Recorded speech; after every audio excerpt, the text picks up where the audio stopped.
perkenalkan nama saya Delvi Triharyani dengan NPM 256211215 dari Prodi Pendidikan Bahasa dan Sastra Indonesia, Fakultas Keguruan dan Ilmu Pendidikan, Universitas Islam Riau.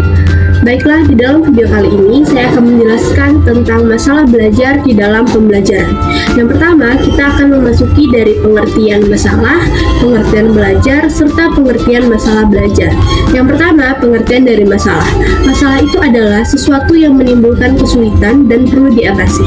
Sedangkan pengertian belajar adalah proses perubahan tingkah laku dan pola pikir dari seseorang.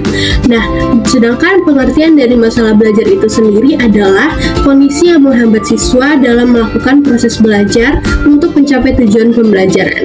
Yang kedua, kita masuk ke jenis-jenis kesulitan belajar. Nah, kesulitan belajar ini terbagi menjadi dua golongan. Ada kesulitan belajar yang umum, ada juga kesulitan belajar khusus. Kesulitan belajar umum ini terbagi lagi menjadi tiga bagian. Yang pertama, ada kesulitan belajar kognitif, yang mana berkaitan dengan rendahnya kemampuan intelektual siswa atau rendahnya daya pikir siswa. Dan yang kedua, ada kesulitan belajar umum afektif, yang artinya siswa itu sulit mengontrol emosi dan menjaga sikap pada saat proses pembelajaran. Dan yang ketiga yaitu ada kesulitan belajar umum psikomotorik, yang mana siswa itu sulit belajar karena adanya gangguan indera seperti gangguan penglihatan dan juga pendengaran. Contohnya ada siswa yang matanya rabun sehingga pada saat proses pembelajaran berlangsung ia tidak bisa melihat secara jelas apa yang diterangkan oleh dosen di depan kelas.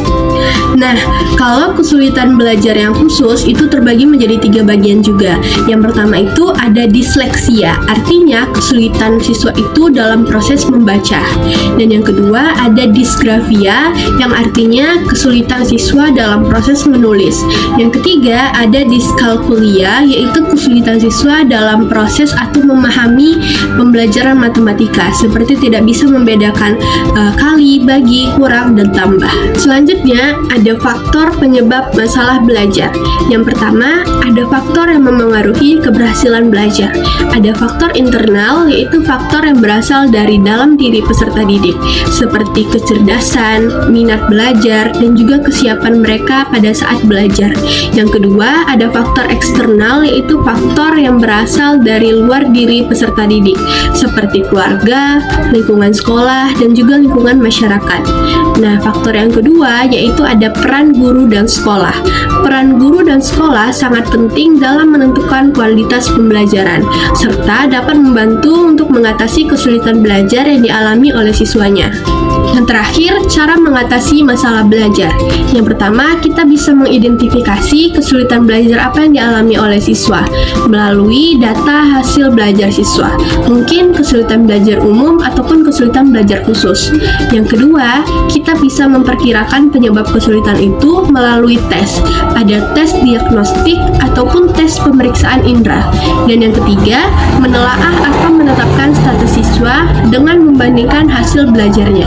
Yang terakhir, mengadakan perbaikan ataupun remedial melalui bimbingan, motivasi, dan juga metode yang sesuai dengan kualitas belajar siswa tersebut.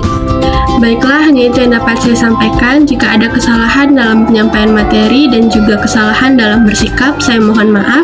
Semoga apa yang saya sampaikan bisa bermanfaat untuk teman-teman semua. Saya akhiri. Wassalamualaikum warahmatullahi wabarakatuh.